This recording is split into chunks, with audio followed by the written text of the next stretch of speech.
Ladies and gentlemen, welcome to another episode of And Farm Podcast. On this episode, I got my cousin, Perrell Best here. So we're going to get into some of his, upbringing, his schooling, and what he's been doing, last few years. I appreciate you coming on, Cuzzo, for sure. No doubt. And we're going to start it off, though, with a little segment I got called the Gatling Round, where we're going to, it's like a rapid fire, this or that, pick one or the other. Okay. And you can either just make your choice, or you could pick it and kind of expand on why you picked that, all right? So I got west of the airfield. We've got no other threats of the aircraft is low. Party is still going to be. So I got about 15 or 20 for you. All right. You ready?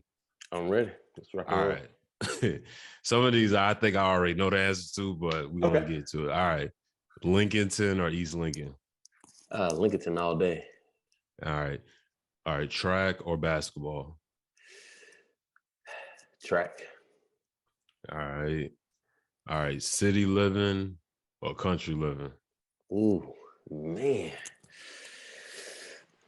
I'm going to say country living per se, but close proximity to the city, that I can get to the city anytime.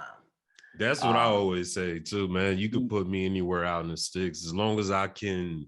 Yeah, as long as I can get to say the an highway. hour is like I'm around where it's like max.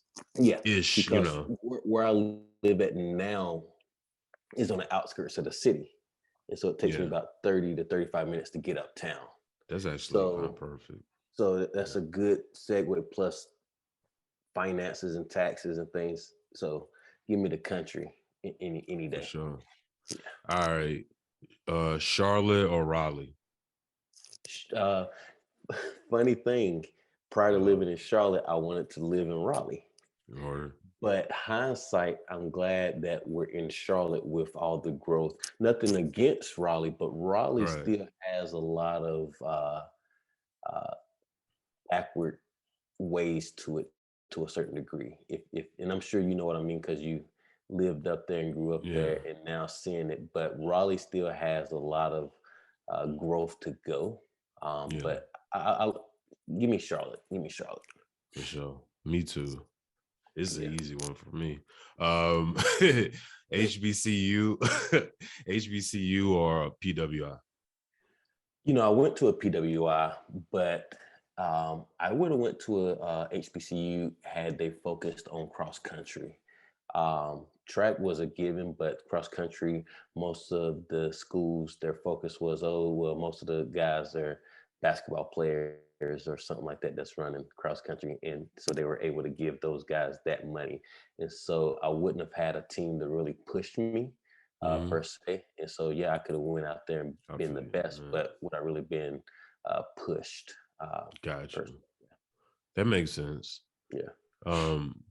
Okay, I'm interested in this answer. All right, because you got enough age on you to know both really good. Okay. All right, let me not preamble this. Dean Smith or Roy Williams? Because I know you're gonna be thoughtful about this. Because I know what I want to say off the top, and I mean that's still probably my answer. But I will say, and I'm not sure if you would lean this way. I would say Dean, because the type of athlete that Dean Smith recruited compared to the type of athlete that Roy recruited, even though Roy won 3 championships and won more championships, and I think he might have more. Does he have more wins than Dean? I think he ended up passing Dean. He might have. I think he did too. But I will say that Dean, like the Rasheed Wallaces, he technically recruited Vince Carter and Anquan Jameson. He, if you look at the dogs that he recruited compared to Roy, recruited more clean cut guys that could play, but didn't necessarily like if they got pushed into a corner, they didn't necessarily wouldn't It's not the dudes you want to bring to the park with you. Right, in like Jerry case you got to Stackhouse. fight. Right, because Jerry Stackhouse, I think, would fight. Rasheed Yeah, Wallace, he from Kinston. yeah, without a doubt, Rasheed would fight. Vince Carter, would fight. Yeah. Williams would fight. Those guys back in the day would fight. So these, the new guys, they were clean cut AAU guys. And Dean Smith, like historically, as far as for Black folks in his lane, I think he got Charlie Scott. He was like the first Black ACC player, if I'm not mistaken. Yeah, he was. He was really big on like integrating the ACC. If I'm not So mistaken. Dean, but he also had a lot of first to him. The four corners was a first. Being on the block at the free throw line, the assist, pointing at the person like, "Hey, good assist, good pass." That was him. So he was a pioneer, and really just those coaches back in the day, like Coach Thompson. I don't care for Coach Knight like that, but still those guys that they were recruiting and those guys that were playing for them, man. It just the whole college landscape is just different. Is so that kind of I know you asked me earlier, track or basketball, even though basketball is my love, but track is that individualism, man. So you had to go out there, either you had or you didn't. Basketball, I love it. You can have a bad quarter and still bounce back the next 3 quarters and they forget that. That 100, that 200, if you didn't have it that day, you SOL. You better pull a hamstring or something, so it's one of those. But that's what I love about the racing part of it, man, because you're gonna be the king until somebody beats you. If you know you're the fastest, ain't nothing to it. So All right. Rasheed Wallace or Antoine Jameson?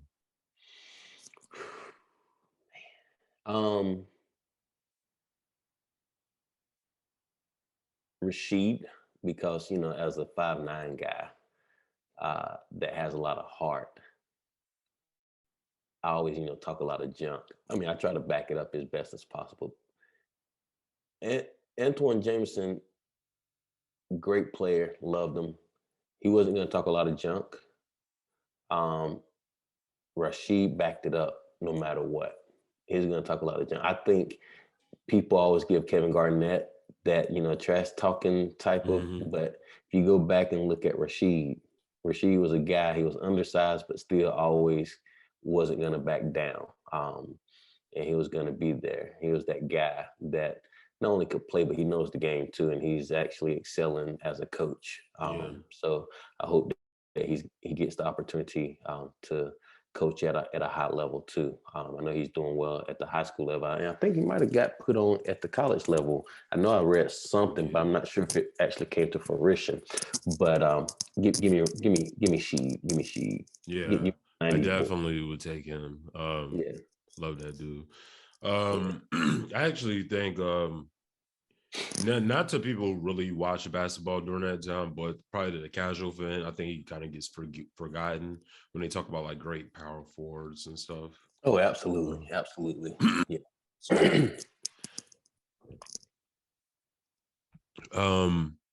Camp Meehan or North Carolina State Fair? Oh, Camp Meehan all day, man. Yeah. Camp Meehan. The towns are just standing in the tents, hanging out.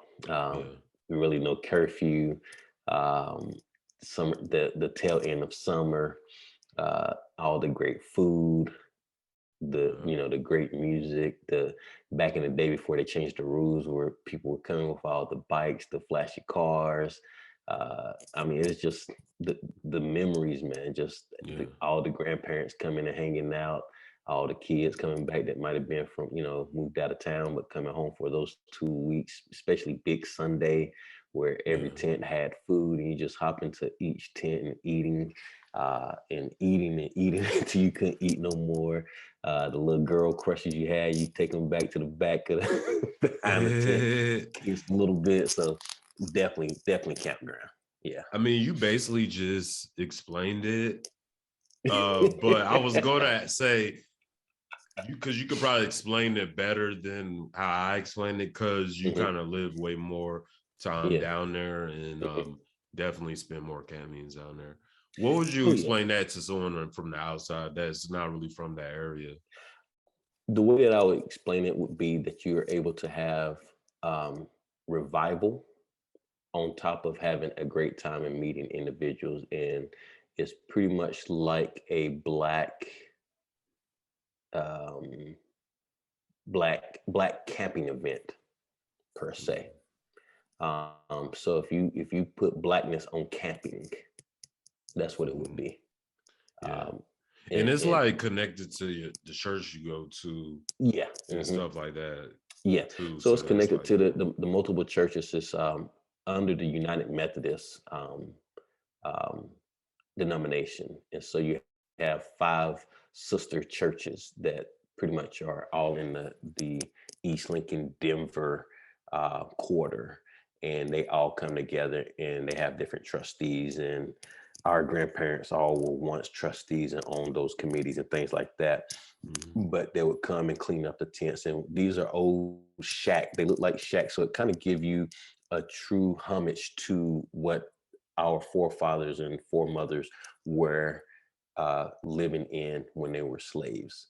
But we changed it and took ownership of it and had a good time in living in those tents. That's why they call it tents.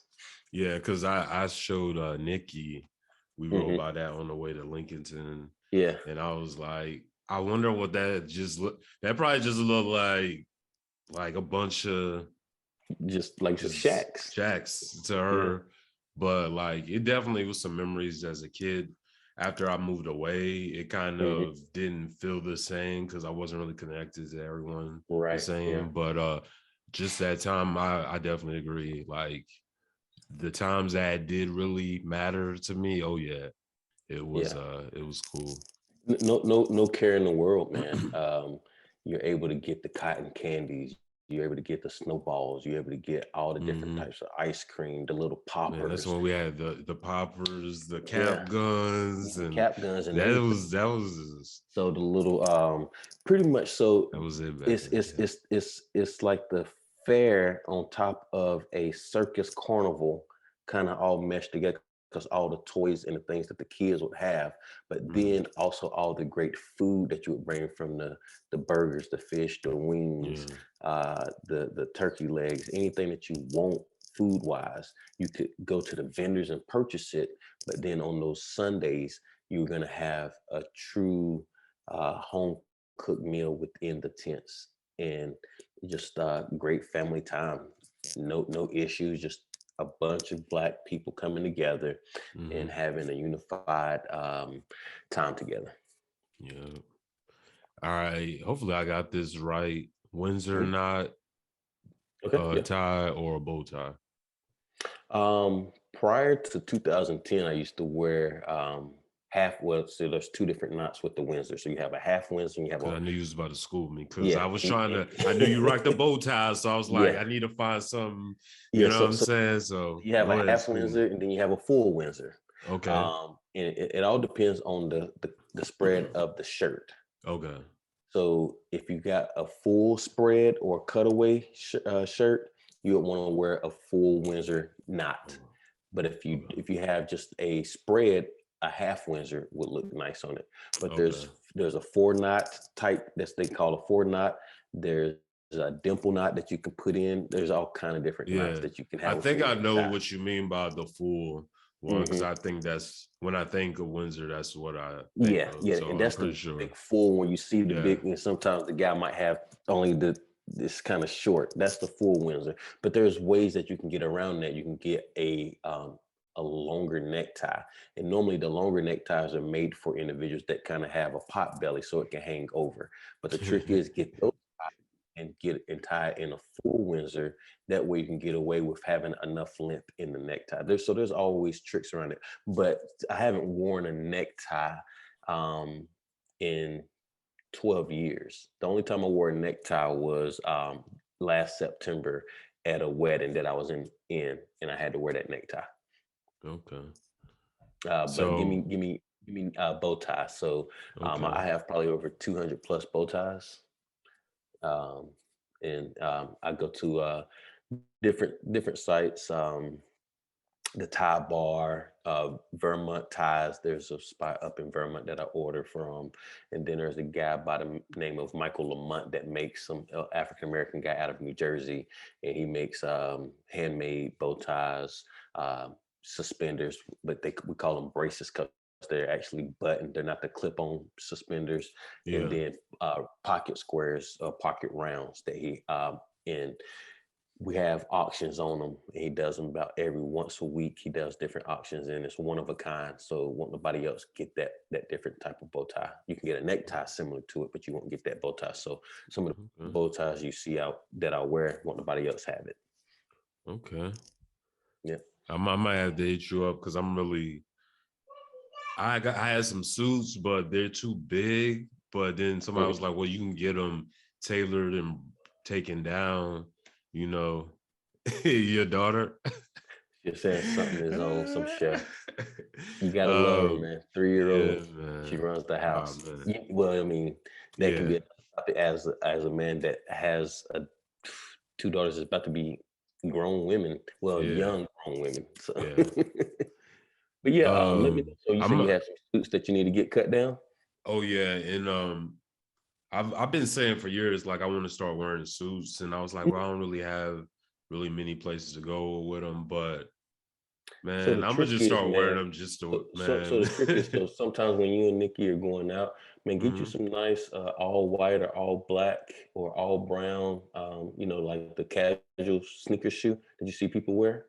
Sometimes, I mean, you got some people that spending $800 on the Balenciagas, but you can get some that are only $100, like from Kohan or from Adidas or whatever. And just get your suit and put on a nice, the V-neck T-shirt and put your jacket on, man. And so you can have a casual, but you still dressed up.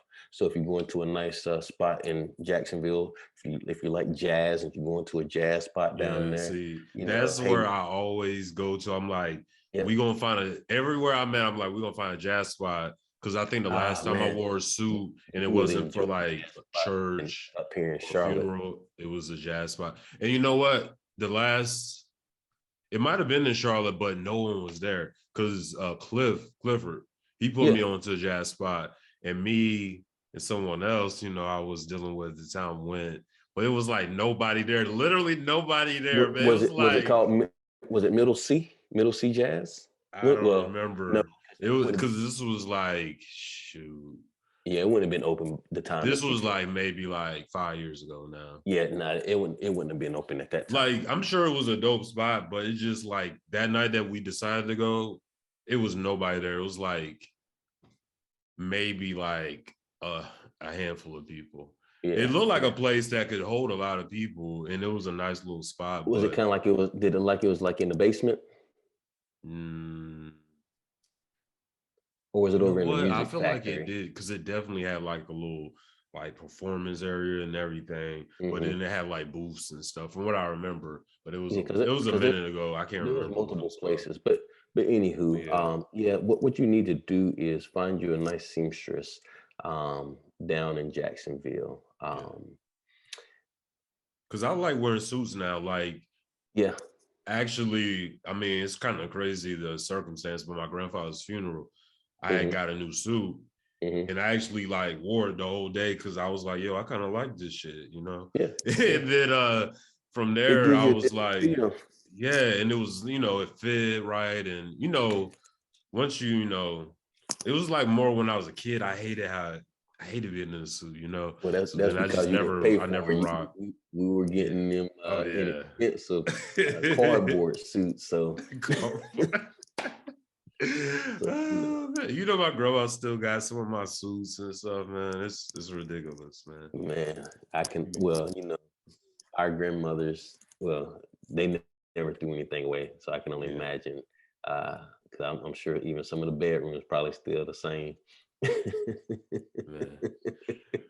Okay, let's see if I can get through this list. Ed, let's see if you remember this dude, Ed Coda or Raymond Felton. crazy thing is I see both of them down here in Charlotte a lot. Bruh.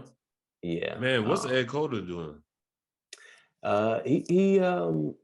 He be doing some basketball camp stuff and I everything could like see him that. because he was a skilled dude, man. Yeah, give me. It was hard for me once I thought of this. I was like, it's hard for me to remember a lot of Ed Cota, but I just remember he was dope. I remember Ed Cota. He Ed was a Cota point guard I mean, for you gotta real, for understand, real. like a lot of alley hoops to Vince Carter came from Ed Cota. A lot of people don't even remember Brian Reese. I remember Brian Reese from Brian Reese the married championship team. Yeah, Brian Reese married a close family friend. Oh, for real? Yeah. So her and her sister, they grew up on the road that I grew up on in Lincoln. And so my aunt married their uncle. That's how close we are. Okay. But give me both. Let's see. Raymond won a championship. He did. Ed didn't, but they came close. They They went to the they Final should've. Four. They should have won that year. And I knew that Vince Carter didn't want to leave because he kissed the floor and he's gone. That was the '97 year with Coach Rutherford. That was the year they lost to Utah, right? Because that's what I think remember. so. The Because heavy they set played guy. like, Yeah. he white dude, bald. Yeah. I think he Big passed away dude. now. Yeah, I think he did. I can't think of his name either. He was Man, a you know good what? coach. Because I'm still old. Give me Ed Cota, man. Give me Yeah. Ed Cota. Give me Ed Cota. Nike or Adidas? Nike, except for flip flops, Adidas flip flops. All The right, old school Adidas I got some flip-flops. around here somewhere. The different colors, the red, the blue, the gray, those Yeah. kind of flip flops like that. Yeah, give me. But Nike is my shoe. Outside of that, running would be a Asics. Would be my running shoe. But Nike is my go-to kind of. Yeah. All right, Democrats or independents? Mostly Democrat, because some of the independents I feel are really Republican, and they kind of put it. they They just don't put want to put their name on it. Yeah, but they do that so they can get elected. But then again, in some areas, there's Republicans that call themselves Democrats, i.e., Joe Manchin. Joe Manchin, and the lady down in Arizona. They call themselves that so they can kind of get elected that way. And anytime anybody calls themselves a conservative Democrat, that should You gotta raise watch your out for antenna. them. It should raise your antenna. Just like people love to give props to McCain. I never did. No, he's a maverick. I said, a maverick of what? I said, he's the same guy that voted against making Martin Luther King Day a national holiday. Yeah. I said, there's nothing maverick about him. I said, he just does timely things to make himself look good because that's attention that he would seek. So, I'll say Democrat, but Democrat also has their boo-boo behind them too. But they have less boo-boo that has caused us heartache. But right now, I need these student loans to be forgiven. For sure. All right, UNC or Duke? Oh man, come on now. Yeah. What color is the sky? What color is the sky? Exactly. It's Sky blue. Now the only time I have royal blue is my fraternity. But outside of that, there's I'm a Christian, so I can't represent anything that's the devil. That's my motto. All right, let's see what you say about this one. Jeff Cable or Jason Cable? Oh man. So Jason used to coach. He was the head coach when I was at App State basketball. So I got to know him pretty well. Got to know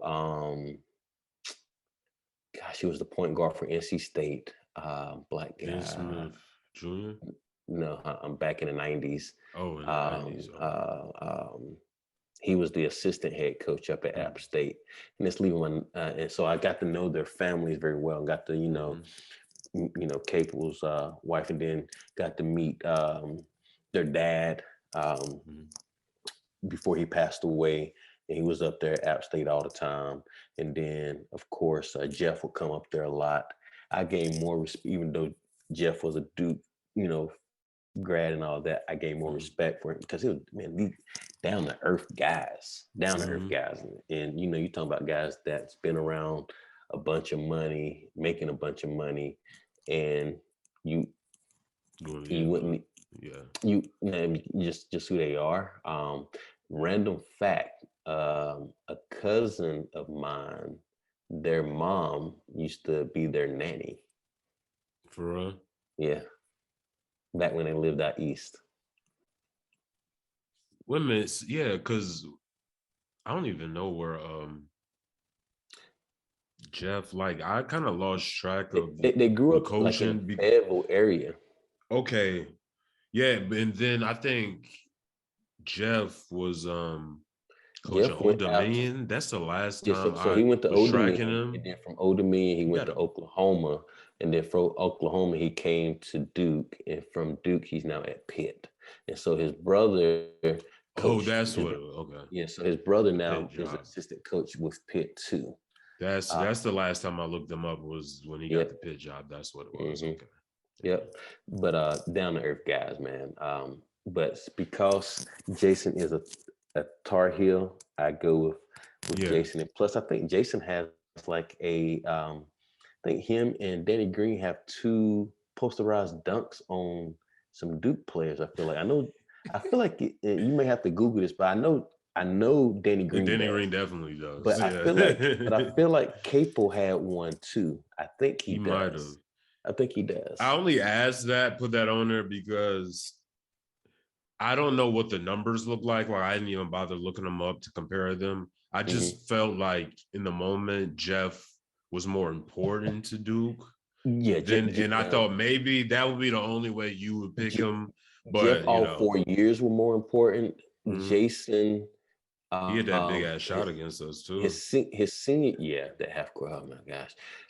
But that only took us to overtime. Though I still think we won that game. Then we still won that game. Yeah, I think that's the same game. Stackhouse did that. The reverse. Yeah, and then Now that was talking about some live. Remember when we used to try to do that dunk when we was kids on that one goal? Yeah. Yeah. We used to try to do that. With Dante and Adrian and the whole crew and CJ them. I will say that Jason had a solid senior year, I think, with Carolina. I have to go back and look at the numbers.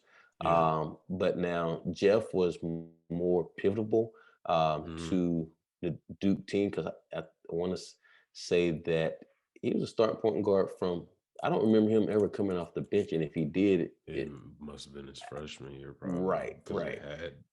Yeah. I don't, but I think both.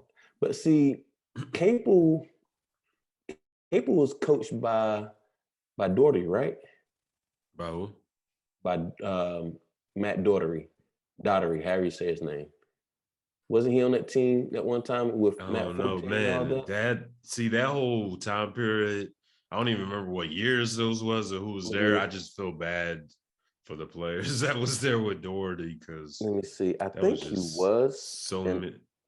To have such a stable force in Dean Smith, and then to jump coaches like that much in those few amount of years. Okay, so he played. So he came the year right after Rashid and them left. So he came Jason Cable. So he played from 98 to 2002. So that was probably like around what Bill Guthridge. Bill Guthridge didn't coach that long though, did he? He didn't coach. No, he coached about 3 years. Yeah. Because it was Dean Smith, Bill, then Matt, and he couldn't have coached that long. What, 2 years? 3? Bill coached. No. I mean Matt. Matt only coached like 3 years. Let's see. He came in. That was such a disaster, man. He came in 2000. At least it felt like that. And then I feel like Roy came in like 2003, 2004. Yeah, Roy, because he didn't want to take the job to begin with. Which but Dean called him and said, "Hey, if you don't take it now, take this. You gotta take this because we looking bad out here, man." Yeah. So I will say, let's see, let me look at the stats here. His stats. He was two-time third team All ACC. But he was born in Fayetteville, but he was the 1996 Virginia Mr. Basketball. So, because his dad ended up going to Old Dominion and coaching at Old Dominion. No, Capel coached at VCU before Marcus Smart was there. I mean, not Marcus Smart, but Shaka Smart. That's why I knew about VCU before he got there. Okay. Let's see. Oh, he led the Tar Heels in scoring his senior year with 15.6 points per game. He also played in the NCAA Final Four in 2000. So let me see if where's his brother at? He probably got better. Probably got better numbers than him. Watch. Jeff. Just don't remember it that way. Jeff Capel. Let's see, Jeff Capel. No, he was at Old Dominion with his dad as an assistant though. Oh, and then he went to VCU, then became the head coach at VCU, then Oklahoma. And I think had he not took the Pitt job, I think he would be the head coach at Duke right now. The head coach in waiting, but now that Schreier, whatever name. I was just about to say, man, you supposed to quit your job and take that Duke job. You know what? I don't like him. He was Mr. Basketball in Carolina, so both from his brother, both were Mr. Basketball. He was only third team All ACC in '96, but '96 was packed. Yeah, it was different. So college career. It was only a few years later. Let's see, but he earned a starting position as a freshman and was a starting guard on the basketball team for 4 years. But yeah, not bad. 1,600 points, 400 assists, and 223s. And he's in the top 10 in 3-point field goal percentage and field goals and assists. Solid. I mean, but Jason coming to Carolina, I mean, how many greats it is in those positions. So, yeah. But no, just still give me Jason though. All right, lawyer or educator?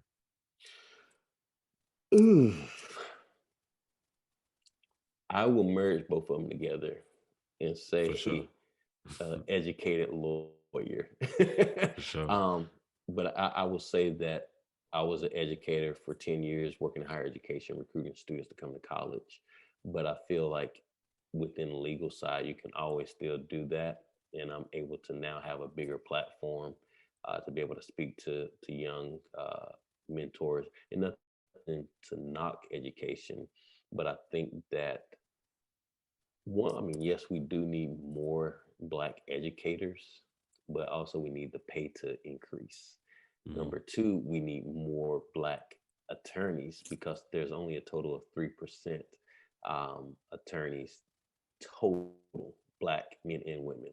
And of that 3%, it's only about 1% men in that field. And even give you even crazier numbers, there's only about 5% in the medical field, and only 1% of that 5% is Black men. That's wild.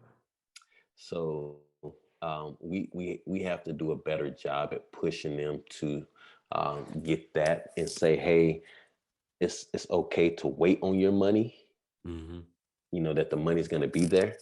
But some people be wanting, that name brand. We've all been guilty of wanting that $200 pair of shoes here and there. But then our priorities change once you get older. Well, most people's priorities change once they get older.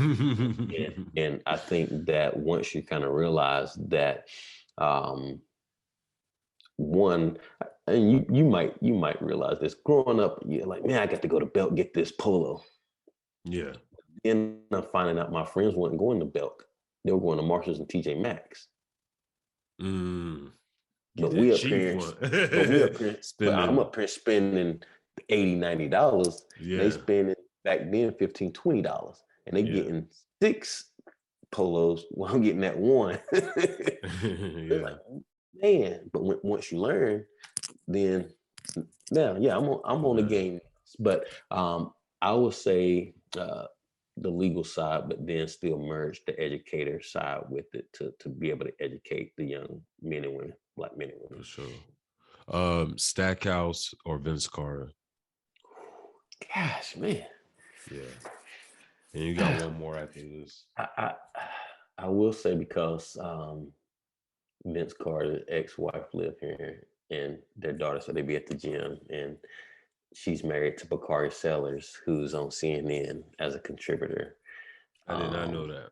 Yeah, and he's at the gym all the time too here in Charlotte. You like 6 degrees of separation.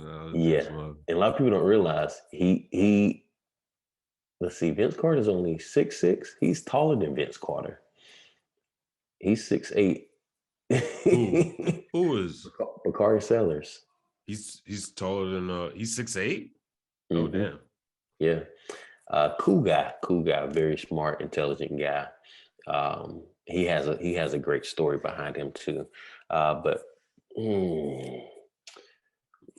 give me Vince. Vinsanity. Give me Vinsanity. Yeah. So that was a tough one for me. I don't know if I could pick. I mean, Stackhouse is just a special. Yes, Stackhouse is special, and Vince is just Vince, dog. Like, and I wish him well. Yeah, in general. And I wish Stackhouse well because I mean Stackhouse is he's doing that coaching too. Yeah, so he's at Vanderbilt, I think. I think he is. So, that sounds about right. I hope have been able to tell you. I hope he does well. I mean, I know it's tough to recruit at Vanderbilt because Vanderbilt is just kind of like the Duke of Tennessee. So it's hard to get in. And it's like the third. Matter of fact, I probably would want to go to a few other colleges before, like not even Tennessee and Memphis, but there might be another one or two I would rather go to before I go to Vanderbilt. Yeah. To play ball. So I wish him well, but Vince, I mean, Vince was your high flying, like the reason that dunking is the way that it is now is because Vince took what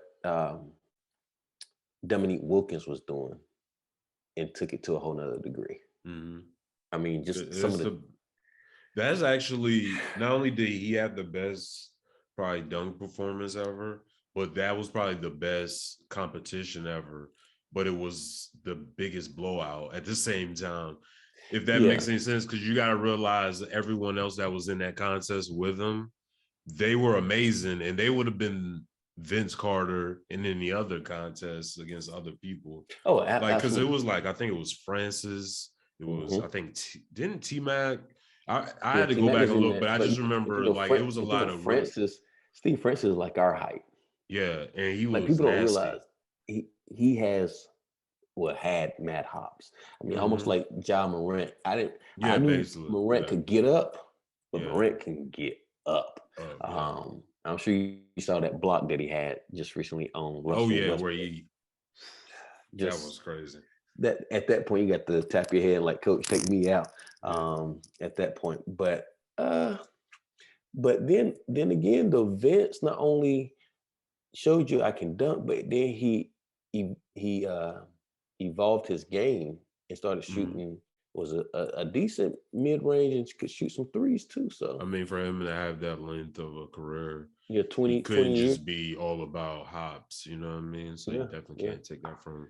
All right, last one: smartphone era or house phone era. Like if you could go back to just house phones and pay phones and beepers and stuff like that, and not everything, you know what I'm saying? Social media, all that's gone. All that's gone. But you know, or I would say, man, because reminiscing and the nostalgia of it, that house phone was something else. Because now it was only you and your brother, so you didn't have to, fight too much. Maybe your dad did give y'all a second line, but knowing your dad, I doubt that he did. Nope. Hell no, absolutely not. And my brother's 6 years younger than me, so I definitely didn't have to worry about him being on the phone. Yeah, I would say that house phone, man, ain't nothing like you just calling that chick, and and back then, like we had the long cord. Yeah. Like I can literally be in the kitchen, but go all the way down the hall. Like that cord had to Yeah. be like 20 feet long. Yeah. But I grew up having, a sister that was only 2 years older than me, but had girl cousins that, because I was raised by my grandmother and she raised a lot of the grandkids. So I had to fight for the phone. But back then, I used to know all the phone numbers. The number Yeah. just to spin them off. I don't care what Yeah. number it was. Oh, that's just. But Yeah. now, like, I know my wife's number. I know my number. I still know my house number. Yeah. Like, I know my, grandparents, them numbers that's still there. I know a handful of aunts and uncles' house numbers, but cell phone numbers, Man, like, I just remember my grandma number with my aunt number. And I'm trying to remember my girl number just in case there's ever a yeah. situation where I just, I used to man, know Aunt Glenda's number. Oh yeah, man, I I used to know know hers. and Because this is basically the same as my grandma's, but and, it's and I like the used to know last I four used to know hers numbers. too, because I used to call her like, Yeah. "Hey, Anthony, come over to the house," and your grandma come over in that blue car. Yeah. Yeah. Grand Marino Oh man, you or talking about if if Torino. Yeah. if she hit somebody in that car, I feel sorry for the person that she hit. Yeah. But yeah, give me that house phone, man, because sometimes Me it's too, good man. to kind of be disconnected, and not be because sometimes I find myself like just going and just opening up an app, and I don't really need to go in there, but it's such out of habit now. Hmm. Like, oh, click on Facebook, like, oh, nobody. And so, Every time I do like a social media like detox, where I mhm, just get off it, I take it off my phone for that amount of time too, and just the amount of muscle memory of yep, going back to it, I even go though to it's like not there for the 3 or 4 first few same days. things: Yeah. Twitter, Facebook, Instagram, and now because of the business aspect of things, LinkedIn. Mhm. Um, and so, like, I check that. Well, I mean, I check my bank account stuff every Mhm. day too. But I mean, that's. I used to be real bad with words of friends and the Oh, I used to be bad with that stuff too for a yeah. So minute. so I had like it's my still on there, face. but I don't go on there so much now, because at one point, like, I had like 20 games, and I'm like, whoa, like, Perrell, you need Yeah. to where your priorities at. So, but house phone, man, give me the house phone. We just got up for New Year's, and Hmm. you started talking about like whiskey and bourbon stuff. So I might have asked you this at night, but we had a lot to, or at least I had a good amount to drink. No, no, Uh we did yeah. until that Uber was talking about $80. Oh yeah, yeah. When I see that, I was like, oh hell nah, somebody gotta take me home, man. I'm glad you did though. But Where guys, I, did I what was are not the drinking and driving. yeah, of course not. It was definitely way more of me drinking. Yeah. Uh he came late, so definitely was me. But Yes. where did your love for like the whiskey and bourbon come from? I'm like I said, I might have asked you that night, but I that mean, was something we everyone own noticed. I a felt like that night once you started talking about it, we was like, oh shit, he into this, like yeah. So for so real into this. so you asked me on a foundation level, and I wish I would have had some of my bottles to show you. Oh yeah, my Um, bad. no, no, Shouldn't have no, it's told good. you. It's good. I wasn't even thinking. But there's so many different levels to it. But really, so my grandfather, who he called him Grandpa Haywood.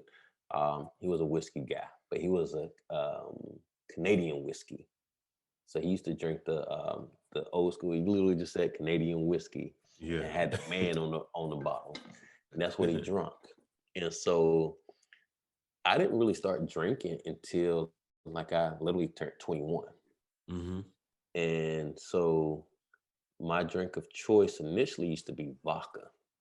Ooh. Okay. Yeah. But I'm like, I need, so I started drinking Crown. So Crown was my go-to.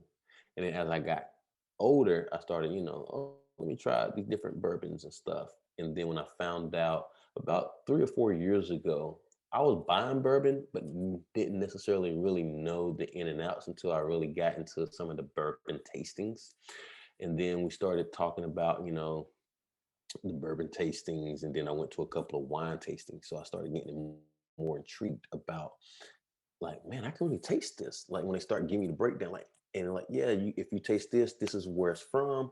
So you can look at the legs on it. And when they talk about legs, so if you like swirl it around the glass or kind of move it around the glass and you see it kind of drizzling down, that's the legs. So Okay. if So it you goes learned something slowly right down, there. so they'll say, oh, it has long legs because it's just Does that going mean it's slowly like down. richer and Yeah. probably Yeah. okay. That's for the wine and everything. So so with the bourbons, you can taste the oak in it. You can taste the floral parts of it. It may be maple. It may be apple type. It may be it may taste like leather. But they have different combinations of taste. But then it's all about how long it's in the barrel. It may be, hey, we kept it in here for 12 years. Hey, we kept it in here for 6 years, 15 years. Hey, we put these in wine barrels. So it's just all kind of different dynamics to it. But I started drinking whiskey and bourbon in homage of my grandpa. I was like, my grandpa drank it. He lived to be 92. Hey, he did something right. Yeah. So I started drinking that. And I used to mix it with Coke or ginger ale. Every now and then I still do, depending on where I'm at. But mainly I drink it neat now. Okay. No ice, No just ice. neat. Okay. And you want to have it, make sure it's in a glass that it'll breathe, because when it breathes, it gives different flavors too. Okay. The same for wines, man. My wife is more of a Riesling type person, which is more of a white wine. But there's all kind of levels to it, and really you start learning to drink to taste and not drink to get drunk. And so Yeah, once you start learning to taste, I'm like then you don't get drunk no more. I mean, you'll get buzzed, but you won't get drunk. I'm And not there's a there difference. yet. And there's a But difference. at times I'll be like, yo, I'd rather just get this good wine. Also, like when you get that like good stuff, you don't have to drink as much because sometimes you have a glass steady and not have to chug it or nothing, and it'll give you right where you need to be, which is like you feel good, but you're not like messed up or nothing, but you feel like. Now I will tell you, a go-to bourbon if you want to try it, and you will have it down there in Florida. Get Woodford Double Oak. Okay. It's about a $50 bottle, but it's really good. And then if you never want to go wrong, anything Maker's Mark, because Maker's Mark is about one of the I most. drink Maker's Mark. So Maker's Mark is one of the most consistent bourbons. Regular makers, sometimes they may do a barrel pick. They might partner with like the local bartenders in the liquor stores down there, or you can get the Maker's Mark 46, which is a very good one too. Yeah, I don't think I've had that one. You can't go wrong with it. Now the proof is a little higher, but what you do if you want to cut that proof down, just put a cube of ice, or like get one of those. Oh, you know what?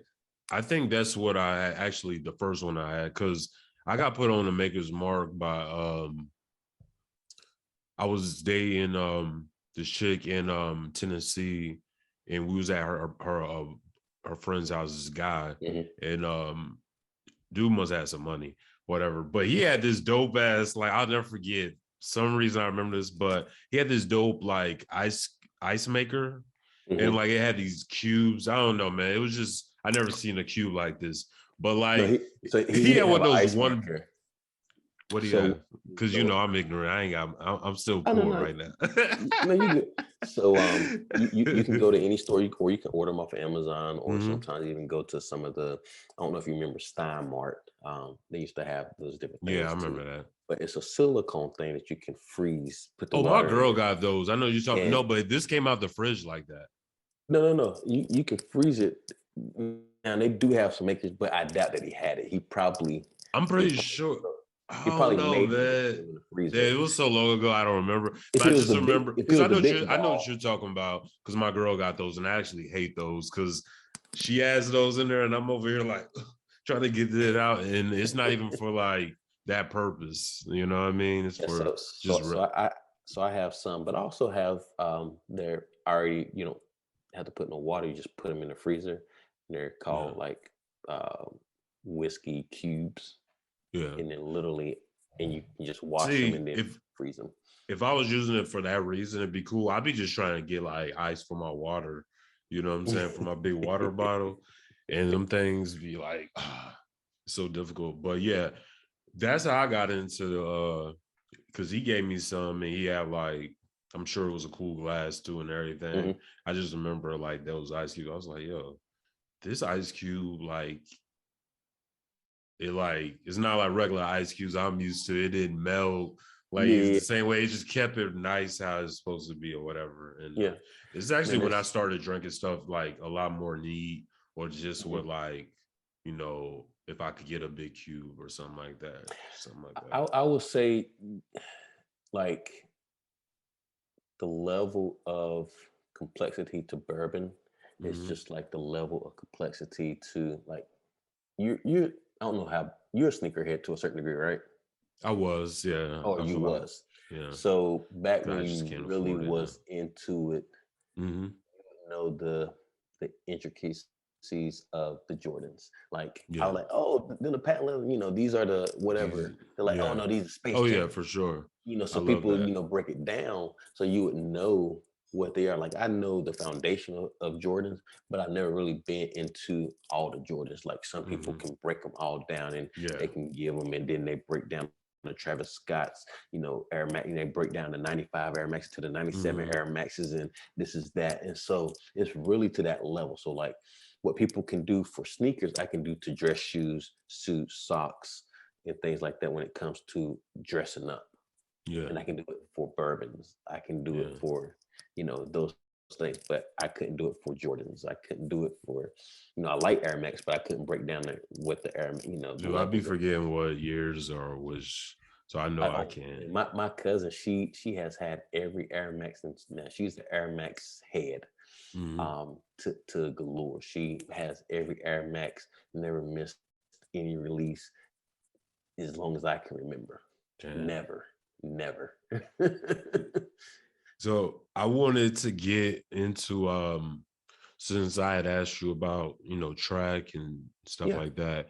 What was some of your early memories that like kind of inspired you to get into track and just sports in general? Do you have like a moment or a player or a competitor or runner or anything like that?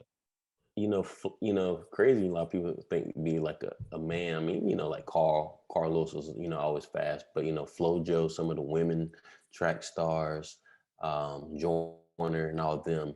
But really, it was us in you know in the yard, like racing each other. Those sporting games, like you learn how good you were when you're playing with the kids in the yard. Yeah. Like, am I gonna get picked? Am I gonna, you know, am I on this team? You know, but it's really that, you know, having an older brother that's 9 years older than me that played ball, and having cousins that were always, you know, in the sporting events and things like that. And people always ask, like, how how did you get into cross country? I'm like, really by accident. The cross country coach and his team was down at the track one day, and me and my teammates, we ran back-to-back 6-minute miles, just, you know, just running because that's what the coach showed us to do. And he's like, you know, you were in 8th grade and the high school coach at that time coming to you like, hey, I want you on the team. You like, high school coach want me? Yeah. And so you come and start, you're like, man, high school coach want me. Yeah. If you don't know, you're like, you just running. You didn't know, I didn't even know what cross country was until he came to me. That's crazy. Yeah. So, but the love of it was really the family, the friends, you know, playing ball against you, that highest goal that your grandpa had. Oh yeah. I might put that in this clip too, so people see.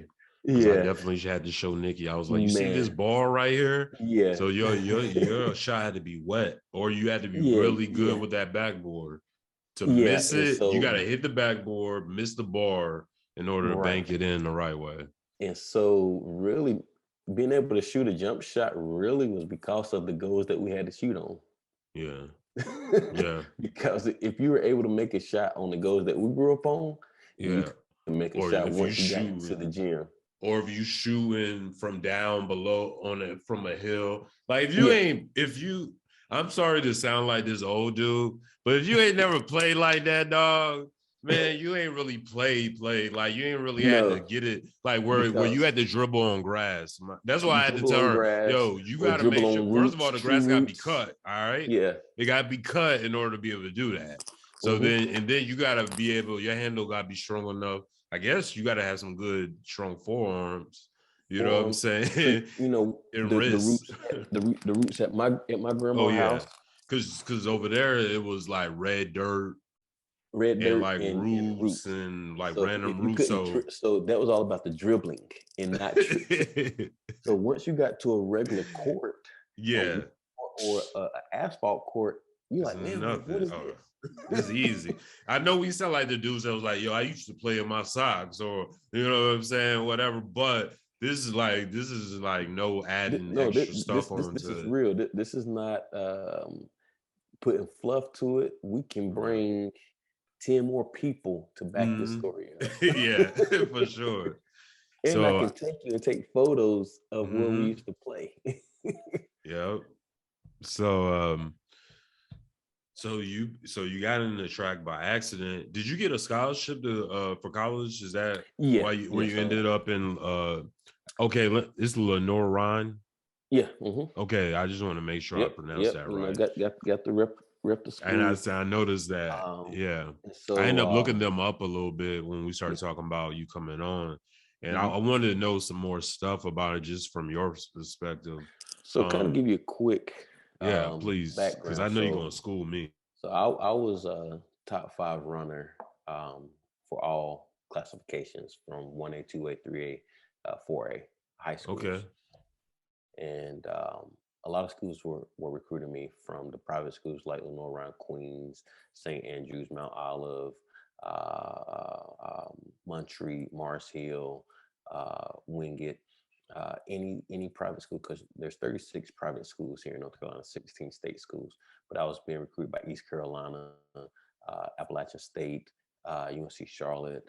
I had Western Carolina, UNCG. I had North Carolina A&T. I had Chapel Hill. I really wanted to go to Chapel Hill to run there. Florida State also. And so Florida State was the only out-of-state school that I applied to and was considering to go on a run. Because I'm a huge Florida State football fan, which a lot of people don't. I actually was growing up a little bit during the because of Charlie Ward was the main reason that I became a Florida State football fan. But so when I talked to the Chapel Hill coach, he's like, "Oh, you can walk on." Like, walk on, like, dude. And of course, you're gonna have you need to have some arrogance to you. You need to have some confidence. Yeah. I don't really call it arrogant. I call it like walk on. Like, dude, I'm not asking for it. Like at that time, even if he would have said, "Hey, I give you $4,000," I would have took it. Like you didn't have to be a full ride. Like, hey, I give you 4,000. All right, so. But after meeting him, lack of a better word, he was just a douchebag. And so this coach came. He kept coming to my races and everything. So I started talking to him, and I'm very indebted to him. And he was the same age as my brother at the time that I was a senior in high school. So I'm like, okay, so I could, he was 9 years older than me, talking to him. And name is Jason Stewart. Great coach. No longer coaches at the school. He coached there for 16 years, but no longer there now. And he was just very adamant. He's like, hey, when you get here, you're going to be the captain. You're the guy. He's like, I'm recruiting you and I'm recruiting another guy. And the other guy was a guy from West Iredale, my college roommate, college teammate, all 4 years. White guy, white country guy.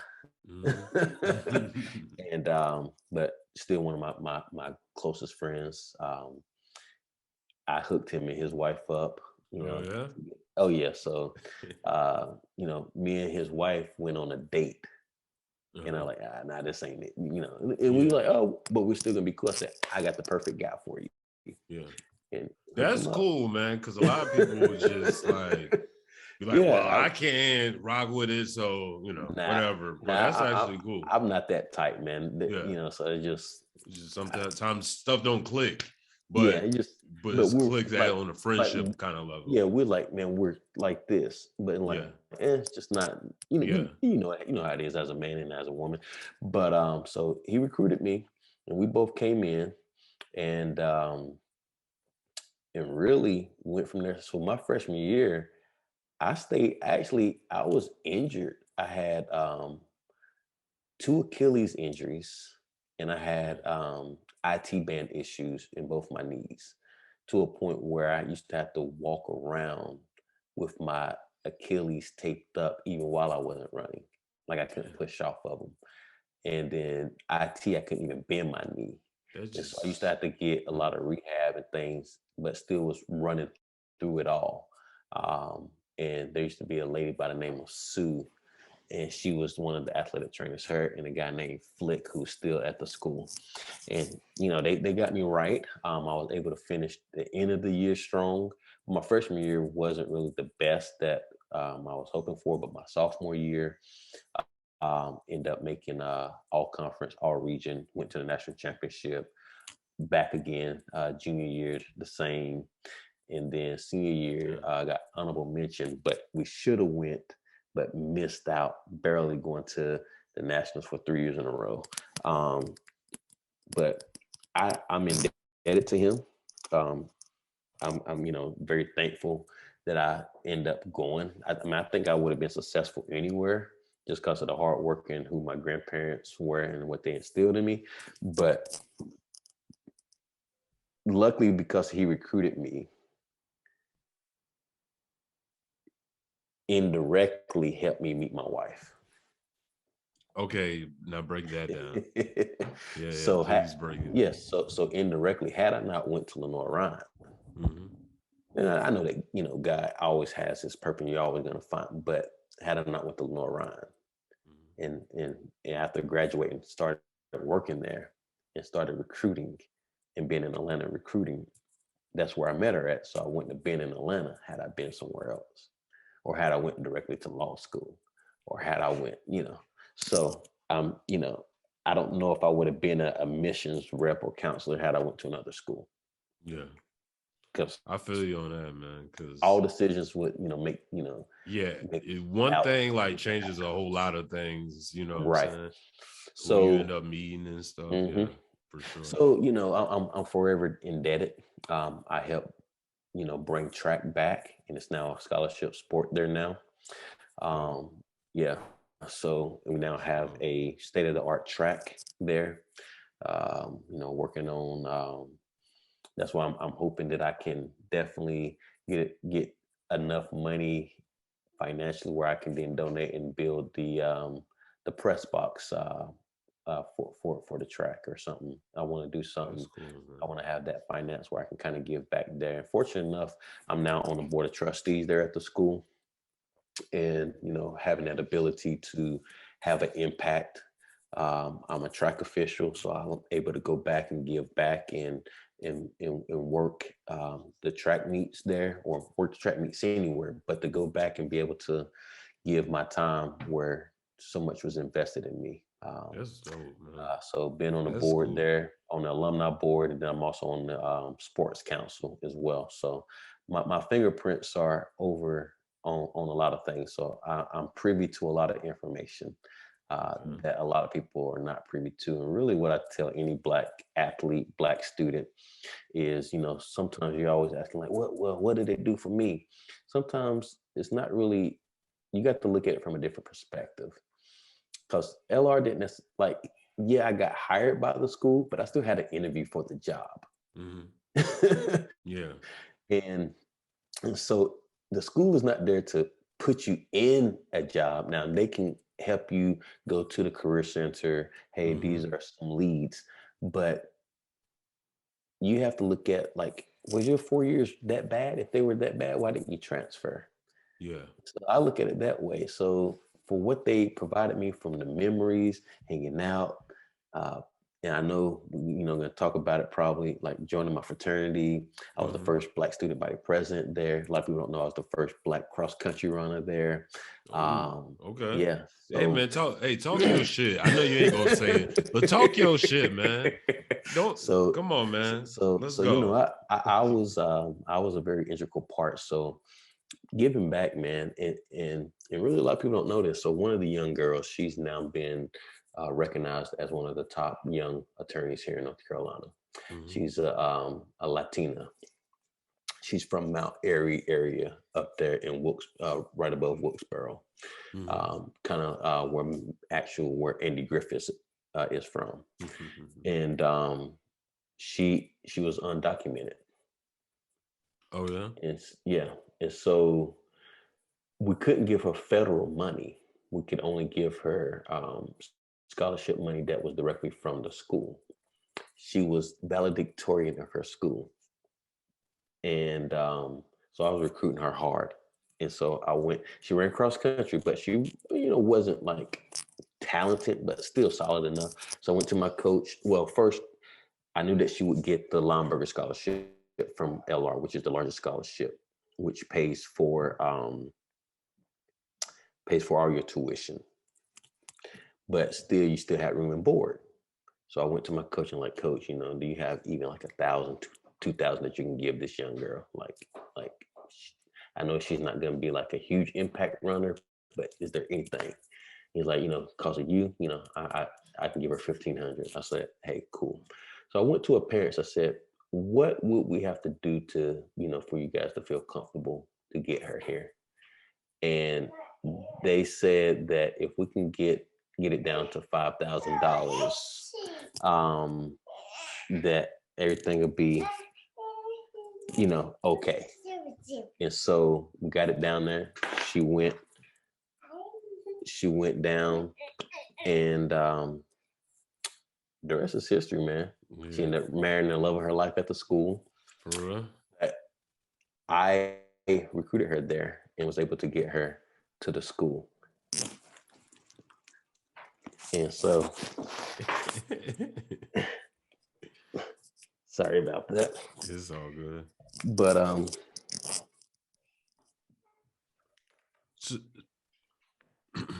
text you. I'm gonna pause. Excuse me.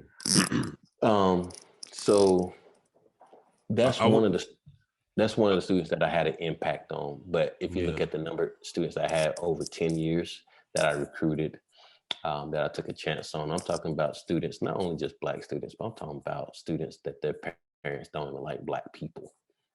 Yeah. And okay, you know what? Let's tap into that a little bit. Not necessarily, it don't have to be about that particularly, but just about recruiting. Yeah. Can you tell us, tell me a little bit about what that's like? Like, I know what in my head sports recruiting is like, but you're recruiting for the school, like for everybody, right? Yeah, I was recruiting everything, and really, there's no difference. You got the wool. You got to not only you wooing them, you got to woo the family. And so you got to make it as if the family is coming to school there. And so what's that because okay, sorry to cut you off, but I get, and I think most people will understand the process of a sports recruiter, like, a football or basketball recruiter. Okay, you go find the talent that you need, who's leaving your school, what positions you need to fill. What is that process like? That's what I want to hear is, what's that process like when you're covering the whole school? You're not trying to get like some athlete necessarily. You're just trying to get people to come to your school. So how do you even gauge, like, I'm curious on the logistics of how you even start looking at people, because I wouldn't even know where to start. Like, even if I knew how to recruit someone, I wouldn't know to start on, like, who to recruit. How would I find out who to recruit? So, I mean, you're going to, there's levels to it. You have your legacies. So you have those that their parents went there. So that's already going to be some interest there automatically because their parents went there. You have locale. So people that want to stay local, that's going to apply. Then you have those that fit into a category based upon the degrees that we offer, that we have where like the college board, and then there's another third party that would send us names. And so we start sending out flyers and information to them to get them interested. And then of course, when you start sending them saying, hey, and also PSAT. So we'll get names from PSAT, and if they score a certain score, we start sending out stuff early on, like 9th grade, 10th grade to them. So by the time they're 12th grade, they know what LR is. And then we start having different events on campus to bring them on campus early on. So really you try to get our name out there, try to get the name out there. Like a small school. Yeah. So it really is basically kind of like sports recruiting, and it's just you can't just look at the on the academic and side. Yeah. Okay. Now there are some that we just look up on. Like, how'd you hear about us? And like, oh, somehow we saw an ad and it looked interesting. And then also because we're Lutheran, we also have that base of people as well.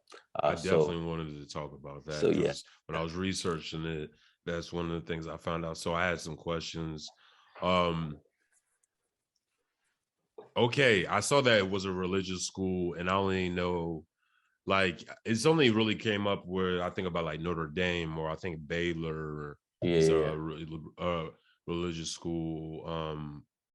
And I was just wondering, obviously you went there, so you can't really compare it to any other school, but is it like less partying there, or is it more partying because it is a religious school? Because I heard like the Mormons get down kind of crazy too. Then is it like less self-expression? That's what I think of, right? Just off the top of my head, with it being ignorant to it, right? I would think that. So I wanted to kind of know, how was that experience, So it's ELCA Lutheran, which is the Evangelical Lutheran Church of America, is actually a more liberal Christianity. When I was working in admissions, or I even working in admissions, I was actually just a student worker, and I used to do different events. And some of the ministers that were alums would come, or even the campus pastor would come. And of course, we'd have alcohol there. And they're like, oh, I have a glass of wine, or I have a beer. And so I grew up, Black preachers, they don't drink, right? They don't drink. Yeah. So, you never saw us. You always believe, oh man, you don't drink. You can't do this, can't do that. Yeah. I'm like, hold on, do ministers drink? They're like, yeah, Lutheran ministers drink. I mean, they drink. It's kind of, so it's a different. It's like we had chaplains that used to cuss in the army and stuff. Yeah. So it's just different. So we had parties. I mean, we had, we had co-ed halls, we had co-ed floors. So it wasn't anything, It wasn't like some strict type of thing. No. It was like any other college. Yeah, any school. We had our, we have our campus pastor. Pastor Wiesner used to be the, he's no longer there, but he was the guy. He was the man. Pastor Wiesner was known for, as a student, running into the frat house and saving a keg when the frat house was catching on fire. What? Yeah. So that, that was Pastor Wiesner. That was crazy. his claim to fame as a student when he was a student there. Okay. That's years later. But yeah, our school is not like a Gardner Webb, which is Southern Baptist, where you can't even have a girl in your room type. Why even go to college? Now let me stop. But let me stop. Let me chill. Let me not get out of control. But yeah, I mean, I did. But that's wild, man. Our school was just like any other campus. You would have your girls spend the night over with you, or you might be over at their floor or anything like that. So no, it was. So you definitely broke down like why you picked that. I mean, and I see why you get back to that college, and it's dope, man. Because like I was talking to you on the phone, we had, just to put in perspective for people, like my parents were in the military. So my foundation is like Denver, but I used to come back during the summer, but you know how that goes where like your parents want to bring you back less and less, and then other people are doing other things. And then, so I actually didn't know what Perrell, I would tap in with him here and there as an adult, but I didn't really know what he was doing or what got him to where he was at or any of this stuff. So I'm learning this stuff like really right now, for real. So Like y'all. What got me here? And the grandparents, family, Uncle David, the uncles, the aunts. Even though I have a better relationship with my parents now, the lack of the parents got me here. That's real. That's what it was. It made me want more, and made me want to not want certain things. And so it gave me a different perspective of that, but also made me want to, be a great dad whenever I had the opportunity to be a dad, to be a husband, based upon certain examples of marriage. I'm like, I don't want that kind of marriage. Yeah. And so for sure, man.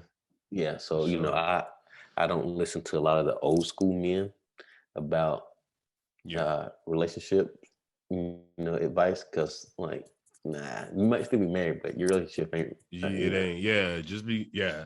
That's another thing I always see on the internet is like, and it's used very disingenuous way, but it's like, I wish dudes were like dudes like my father or like my grandfather. And I'd be like,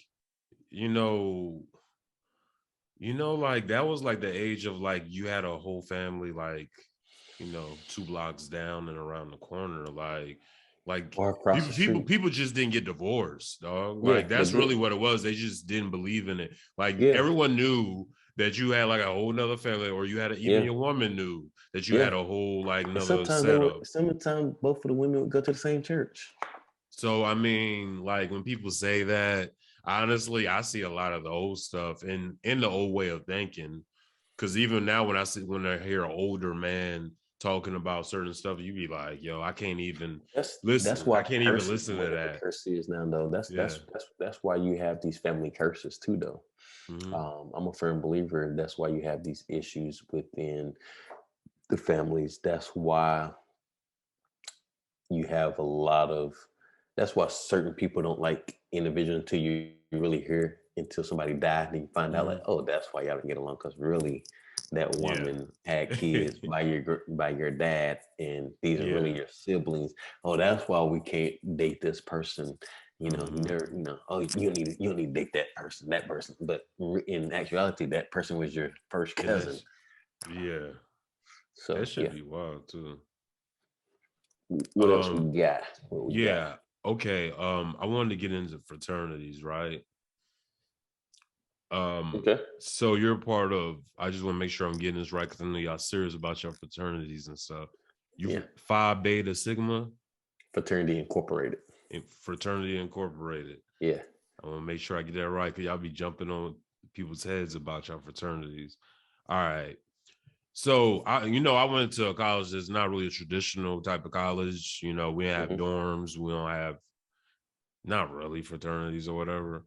Military, you can get in these like military fraternities and stuff, but I didn't really deal with that. Yeah, I saw a few of them down there. They had they had their annual meeting. There was a couple of them down in Atlanta that had their annual meeting down there. Yeah. So really, a lot of my just purview on for fraternities is from movies, shows, a few people I know, stuff they've said, and just stuff that they show on social media and stuff. But really, it's honestly, to be completely honest, it's mainly ignorant, because I don't put invest too much into movies. Unless someone involved in that world will tell me, yo, that's real. You know what I mean? Then I'll be like, all right, I could take that as, real. So I'm coming from a fairly ignorant, very basic, probably the common person who's not in a fraternity, maybe didn't go to college to look on it. So Black, I guess, can you break down to me like the whole Greek fraternity, and how that's different with Black people and their fraternity and all that stuff, or is there a difference? You talking about like white All fraternities that. versus Yeah. Black fraternities? So I guess I never got this, right? I think the fraternity is like, a lot of traditions and stuff with people's fraternities. And I thought everything was under Greek stuff. And I always was like, why ain't Black people just start their own stuff if they do only have certain fraternities are only Black? How does that work, man? Like, cause like I said, I'm ignorant to it. Yeah, no problem. I mean, So what you everyone gotta falls under the Greek stuff, right? yeah, so we Okay. are Greek letter fraternities. Okay. We are the Divine Nine, so there's 9 fraternities and sororities combined to make up the National Panhellenic Council. Mm-hmm. And so that's the NPHC. That's the Black Council. Then you have the Panhellenic Council, which is the white fraternities and sororities. And so the white fraternities and sororities, they're more social. So they're more big while they're in undergrad. And then then they fall off once they graduate. And like they're still a part of it, but the only time that they interact with some of them may still be very, very close. There are some of them that are, but a lot of times they don't interact with their fraternities and sororities until they come back onto campus for homecoming or those type of events like that, or they may have like a 25-year anniversary. Whereas in the Black community, the Divine Nine, when we joined for life. And a lot of times, a lot of those fraternities and sororities sisters have a pipeline that also they're a part of the Masons or the Eastern Stars that kind of trickle into that. That was big in the army. Yeah, so you'll see a lot of that overlap there, and so the I didn't join to make friends because I was already friends with a lot of these guys that we joined. We joined the organization based upon the individuals that were a part of it and what they stood for and who they were. And so, yeah, I want to be a part of that. But also, it helps when individuals see it on your resume. It's when you have a Sigma or you might have a Q, or you might have an Alpha, or you might have a Kappa, or you might have an Iota, or you might have an AKA, Delta, Zeta, or Sigma Gamma Rho. That's all, they see somebody, oh man, they're the part of Divine Nine. Let's get them at least to the second interview. And so it's all about networking. It's about that connection of giving back to the community. We all do the same thing. Like we give each other a hard time. We can joke with people our age and people that's been out of school for a few years. But if I try to joke with what we call a neo, of course, is a new guy. If I try to joke with them, they're ready to fight. But if I, joke with some of the pro fights and some of those guys that are, old heads, sorority sisters and things like that, they know it's all, tongue in cheek, laughing and having a good time. But I always tell them, go ahead. I was gonna say, it's funny as you was like, I didn't join any to make friends, because that used to be my like little joke about them, about like fraternities, like, oh, it's just a bunch of motherfuckers who can't make friends, but that was me. That was in jest, just to be clear. That wasn't any thought to now there is a small portion of like cornballs, because every you can't it's hard to be quality control to everyone, and so and well, that's the problem, because when you have so many chapters across the nation, sometimes those chapters are trying to get numbers instead of they're getting quantity instead of quality, and I care more about the quality than the quantity of it. So like, I'm a Sigma, my blood sister's a Delta, my wife's an AKA, my sister-in-law's an AKA. I have a number of family members that are Zetas, cousins that's Q dogs, mentors that, so I have the whole gambit of people. Some of my close friends are Kappas. One of my homeboys that I talk to almost every day that I was telling you about creating a podcast with, he's an Alpha. And so, that's just one facet of our life. Like he's an Alpha, but also an attorney. I'm a Sigma, but also an attorney. We're both Black men. We're fathers. So we wear multiple. We wear many hats. I think it's dope, man, because and also you join based upon how the campus is too. So like we didn't have any. That. So yeah. So I knew I was going to join a fraternity, and then was that part of the experience? I'm sorry to cut you off. Was that part of what you were looking forward to going to college? Mm-hmm. Yeah. So where'd you see that or know that from though? Because family members, cousins. Yeah. Gotcha. And so I knew that I wanted to join that, and we didn't have any on our campus, and so the charter line actually went to all the fraternities, and the Sigmas were the fraternity that actually showed us love. And so we had Sigmas, but then the guys that were there, I'm like, you know what? And so I started reading up more on the Sigmas.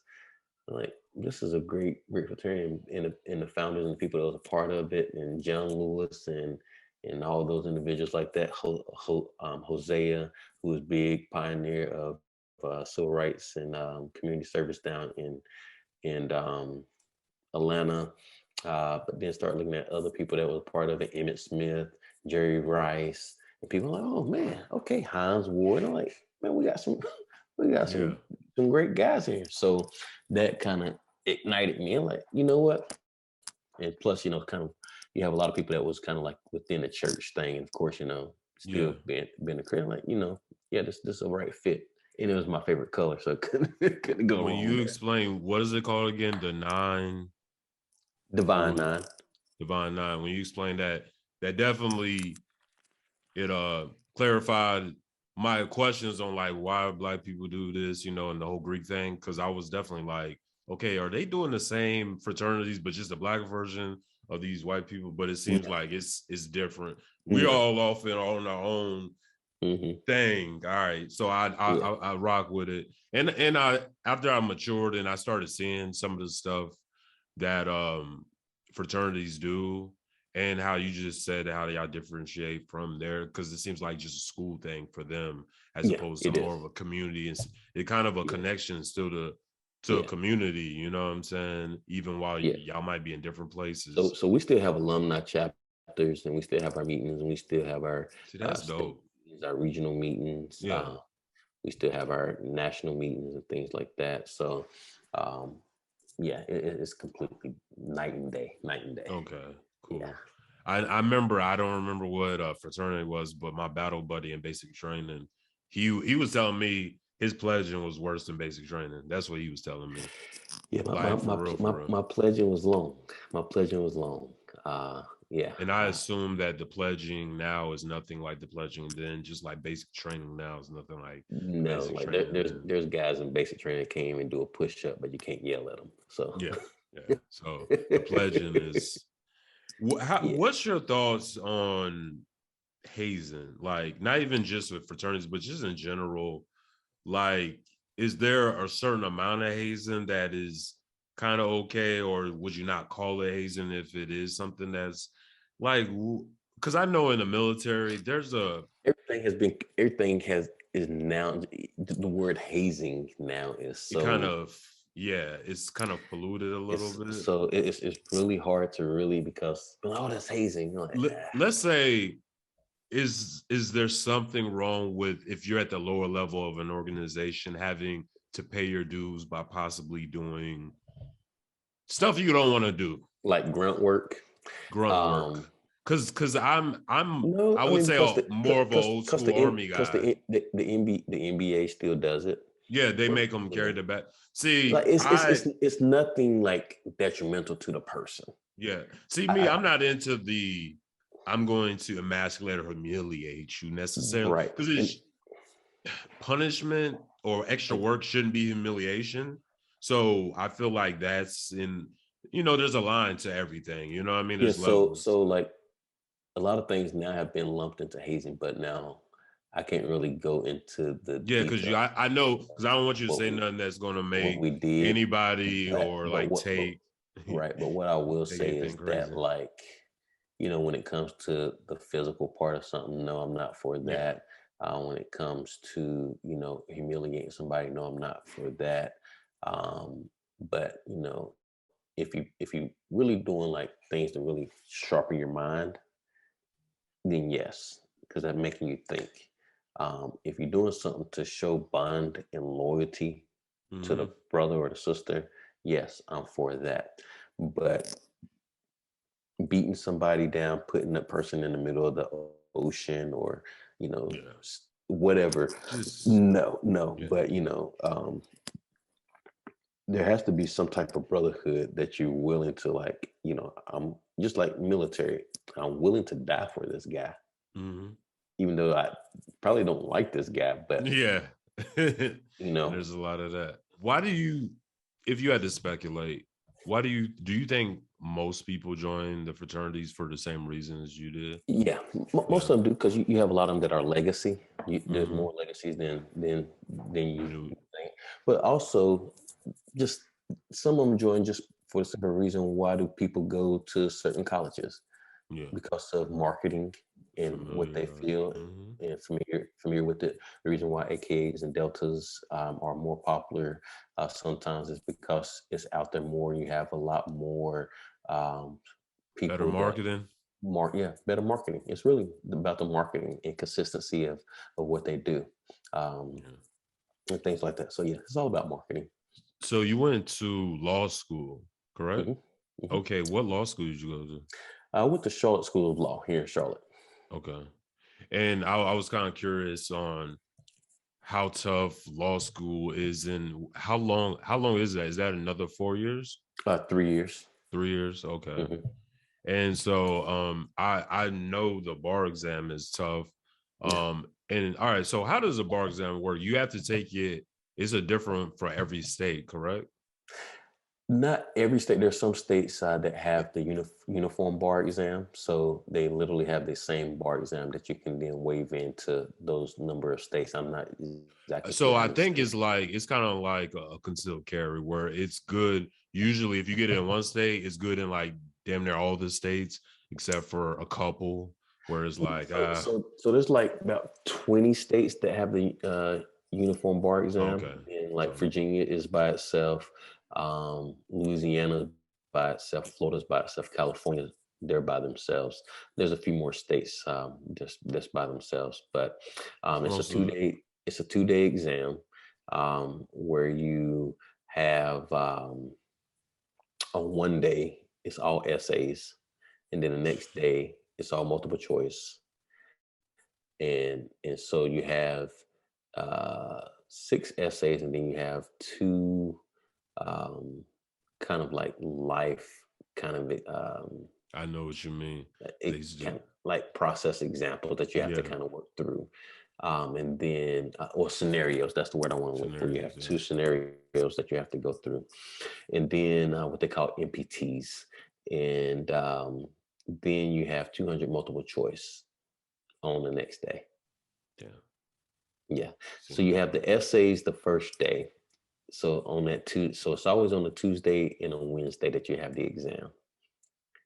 So and you have to go up to, so if you're doing it in North Carolina, you have to go up to the state fair, and you having it literally on the state fairgrounds or on the NC State campus. What?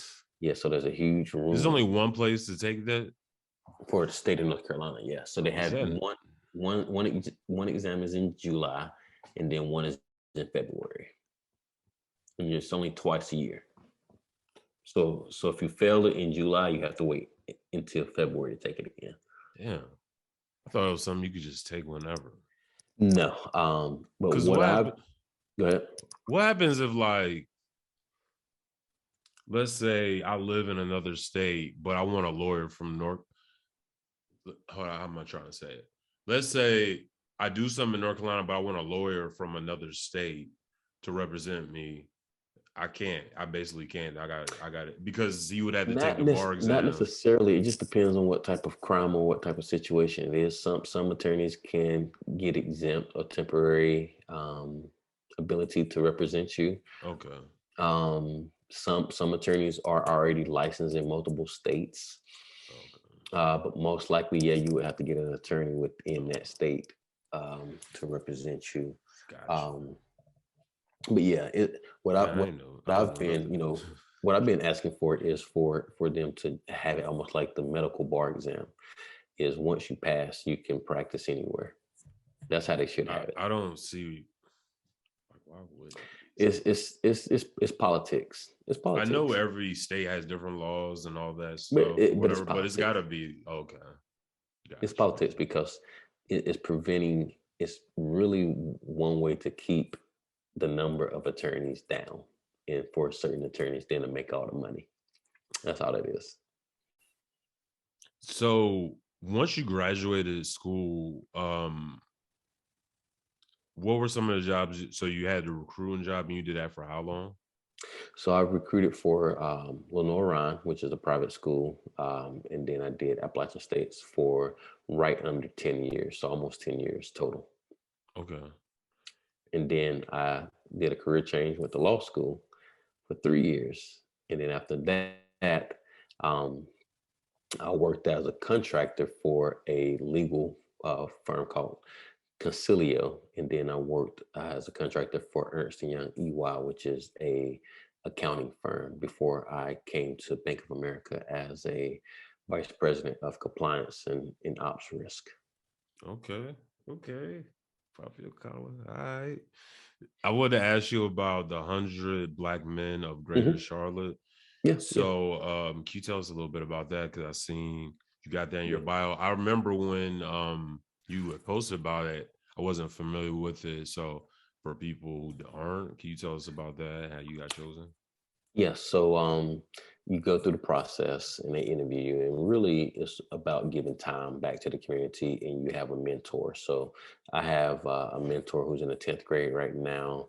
I've had him since 7th grade, and so I do different things with him. His mom's a single mom. He still has first world, problems. His mom's a doctor, so not hurting on the financial side of things, but still need that male figure, and Yeah. talking with him, and getting him cultivated for life, and Yeah. giving him the real world situations of how to handle certain things if this comes about. Like, hey, you're a Black guy that hangs out with majority white kids, you go to a predominantly white school. Hey, this is how you need to maneuver in these lanes here. If it's not wrong dating outside your race, but also understand that this is a possibility that something can happen, and this is how you handle it. Yeah. And also remember that you're still Black. Yeah. And so just kind of giving him those breakdowns and things like that. Letting him know that I'm an outlet and an avenue for him to come and talk to about anything. And it stops there. It doesn't go to his mom unless there's something when it comes to, like, if it deals with his life mentally, then yes, I would then let his mom know. But anything, like girls, or like, hey man, I lost my virginity or something like that, Yeah. then okay, or using protection. Yeah. And like, I'm For not sure. gonna, because my grandparents didn't deter me from having sex. They just said, hey, make sure you wear protection, Yeah. and these heifers ain't nothing. That's what they Don't be coming over with a bunch of chaps. right. And that's what they told me. So I saw cousins that were having kids early, and I used to sit back and hear them complain about it. Nah, I don't want to be in that conversation. So I just want to make sure that we're able to pay it forward. Somebody paid it forward to me, so I'm trying to pay it forward. And really, that's what the 100 Black Men is about, is really mentoring. And really, we have 4 pillars for excuse me, economic success, health and wellness, financial literacy, and there's one more. I'm missing it. My mind just went blank. But we have a 4th one. Normally, just really about pathways and being able to have a career and things like that. So It's dope. Man, salute to you, man. Salute to everybody involved with that. That's really dope. And yeah, definitely shout out to you for mentoring, because like you said, like, moms could be cool and could explain a lot of stuff, but it's different coming from another guy, and especially with the stuff you were just talking about. Like, it might seem like minor things to people, But that's kind of when you really need that navigation from an adult who's not too detached from being a kid, like understands where you coming from. Yeah. Also ain't gonna tell you no nonsense either, you know. Right. For sure. I definitely got this is the last topic, probably the most important topic, and we just kind of touched on a little bit of it, and we seen her earlier. But you're a father now, to a baby girl, and I am. How I was curious, how's that changed you, if it has so far, and was it what you thought it would be? Oh man. Such a beautiful blessing. You know, you try to run scenarios in your mind of how it would be to be a father. Yeah. And it doesn't even meet the level of just joy, excitement.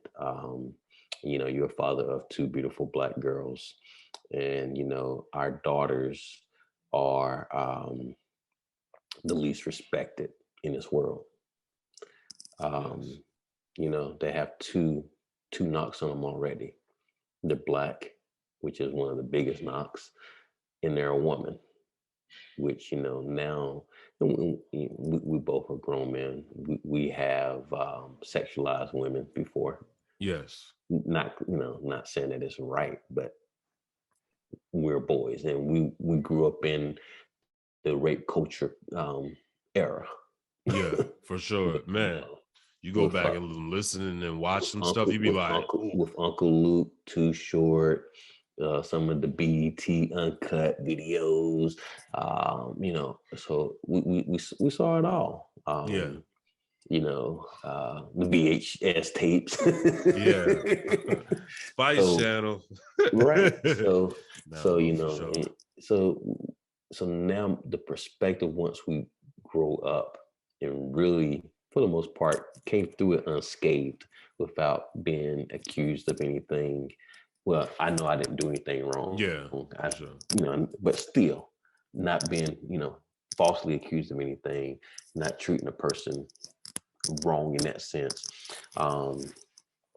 But to make sure that I just treat her well, I try to be an example by making sure I treat her mom right, and that she sees that. But then I also make sure that I validate her every step of the way, because I don't want another man, or that I don't want her to seek validation from another man, and that she feels like she has to, because she already has all the validation in the world.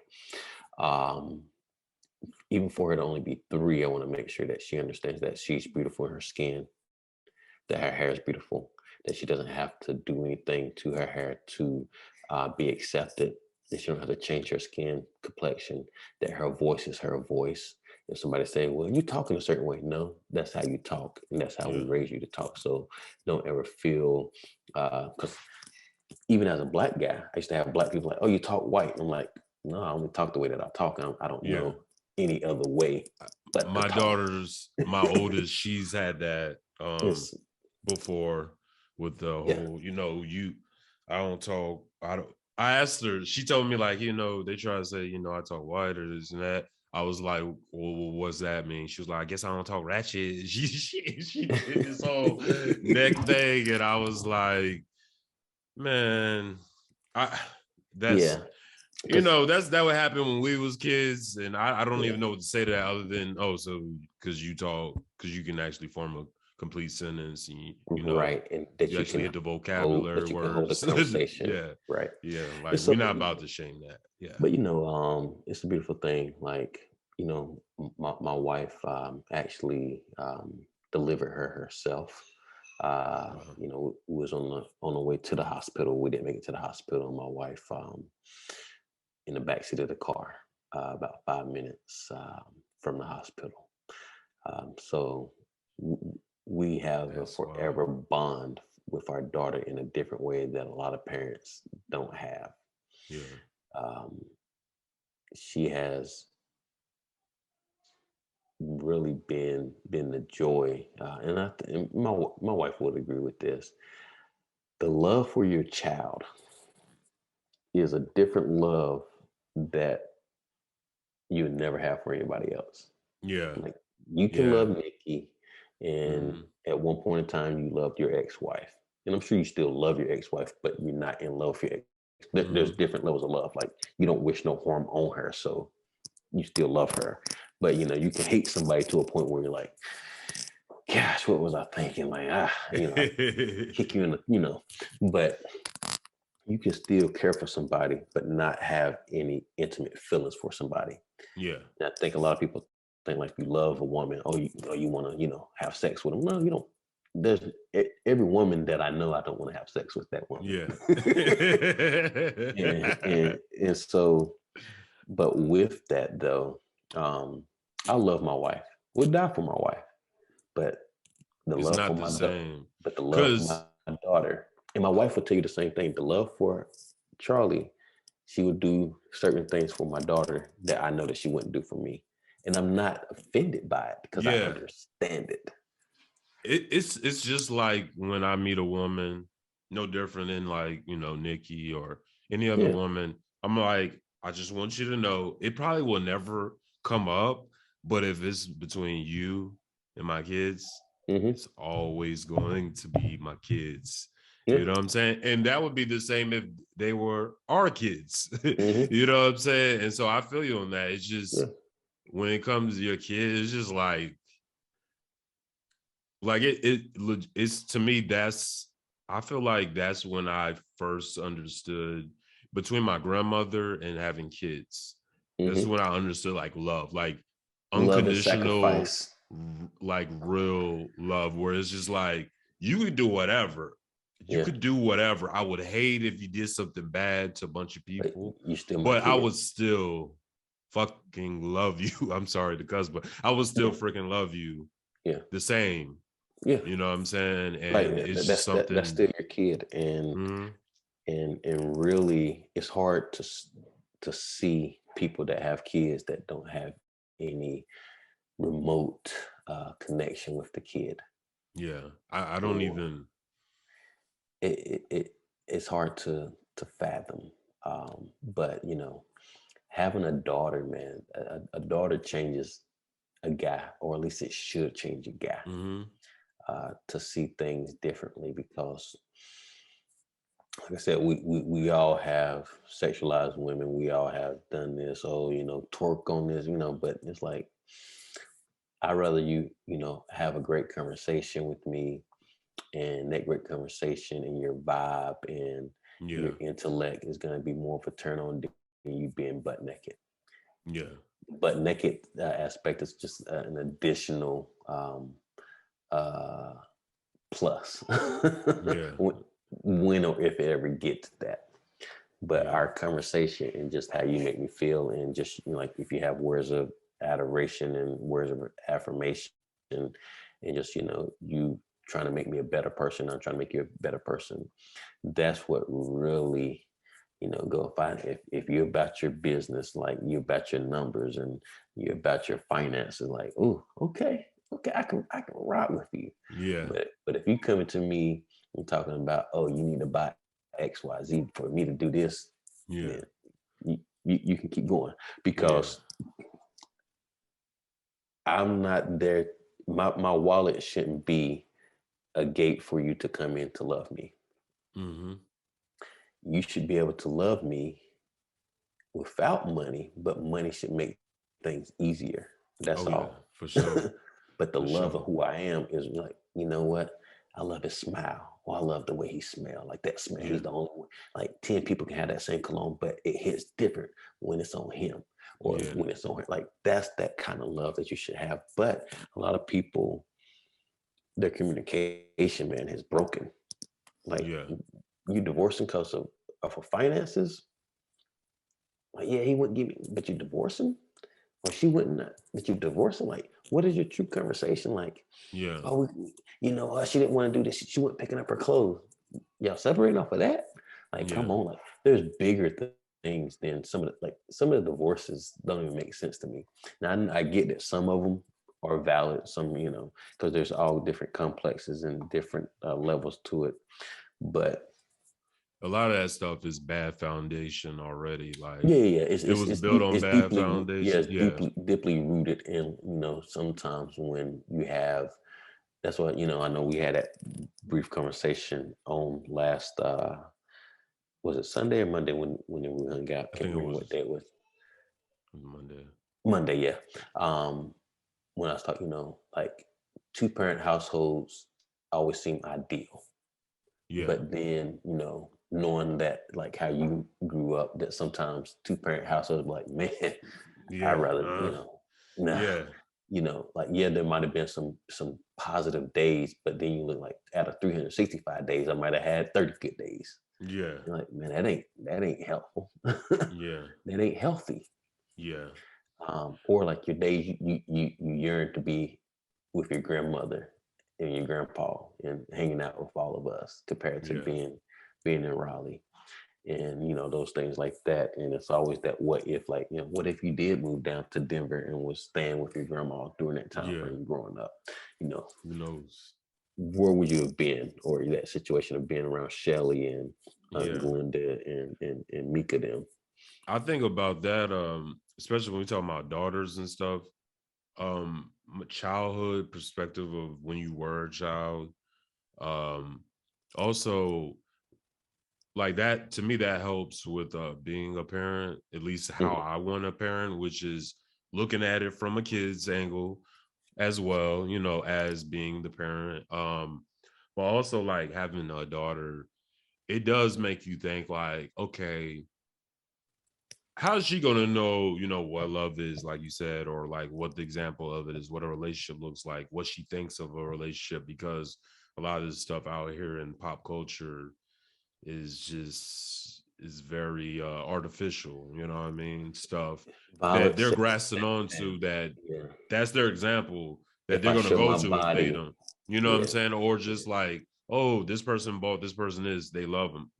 No, because they see in the household, or they see from their mom or their dad, that in my case, it's they can only see it when they with me, what I got going on and how I love my woman. So I know for me, having daughters, and then even, and it's risen as they gotten older and they becoming closer to being like actual full grown women.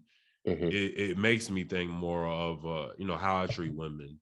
Even like my oldest daughter, she be asking me about like, oh, why did this not work? And I tell her, like, I just be honest with her about certain stuff. Like, hey, I could have been a better communicator.